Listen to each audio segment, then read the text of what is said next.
വലിയ ആഗ്രഹമൊന്നും ഉണ്ടായിട്ടില്ല. പക്ഷേ വന്ദേ ഭാരത് വന്ന സമയത്ത് ഇങ്ങനെ മനസ്സിലുണ്ടായിരുന്നു നമുക്കൊന്ന് കയറിയാൽ കൊള്ളായിരുന്നു എന്നുള്ളത്.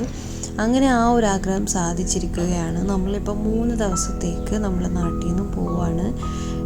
എറണാകുളം ആലപ്പുഴയൊക്കെ ഒന്ന് ചുറ്റിയിട്ട് വരാമെന്ന് വിചാരിച്ചു. അപ്പോൾ 1 ഡേ സ്കൂൾ ബ്രേക്ക് എടുത്തിട്ടാണ് നമ്മൾ പോകുന്നത് കേട്ടോ. ഓണം വെക്കേഷൻ സമയത്ത് നമ്മൾ എവിടേക്കൊക്കെ പ്ലാൻ ചെയ്തിട്ടുണ്ടായിരുന്നു. പക്ഷേ പിള്ളേർക്ക് 3 ഒരുപോലെ പനിയും ചുമയും ജലദോഷമൊക്കെ ആയതുകൊണ്ട് എവിടെയും പോകാൻ പറ്റിയിരുന്നില്ല. അപ്പോൾ വി തോട്ട് ലൈക്ക് ഒരു ദിവസം ബ്രേക്ക് എടുത്തിട്ട് തന്നെ പോവാം, അല്ലാണ്ട് ഈ അടുത്തൊന്നും പോകാൻ പറ്റത്തില്ല എന്ന് മനസ്സിലായി. അങ്ങനെ നമ്മൾ വന്ദേ ഭാരതിൽ രാവിലെ തന്നെ കയറി. അപ്പോൾ ബ്രേക്ക്ഫാസ്റ്റിൻ്റെ സമയമാകുമ്പോഴത്തേക്കും അവർ ഫുഡൊക്കെ കറക്റ്റ് സമയത്ത് കൊണ്ടുവന്നിട്ടുണ്ടായിരുന്നു. പിന്നെ ഭയങ്കര നീറ്റായിരുന്നു, അവരെ സർവീസ് കാര്യങ്ങളൊക്കെ അടിപൊളിയാണ്. അങ്ങനെ നമ്മൾ ബ്രേക്ക്ഫാസ്റ്റ് നോൺ വെജും ഒരു വെജും ഒരു നോൺ വെജും ആണെന്ന് പറഞ്ഞിട്ടുണ്ടായിരുന്നത്. അപ്പം വെജിൽ ഉണ്ടായിരുന്നത് ഒരു വടയും സാമ്പാറും ചട്നിയും പിന്നെ റവ കേസരിയും ഒരു ചായൻ്റെ പൊടിയും പിന്നെ കുറച്ച് ഉപ്മാവുമാണ്. അപ്പം അത് അടിപൊളിയായിരുന്നു.